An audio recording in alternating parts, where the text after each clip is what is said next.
sadyang ganyan. Ang hirap ay di natin maiwasan,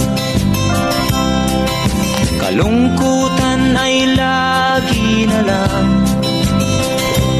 kasiyahan ay minsan lang makamtan. O buhay,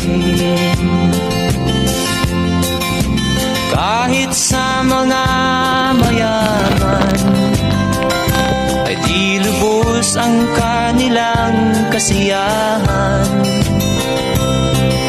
Sa buhay ng mahirap ay gayon din, lalo pat kay dami mong mga utang. O buhay,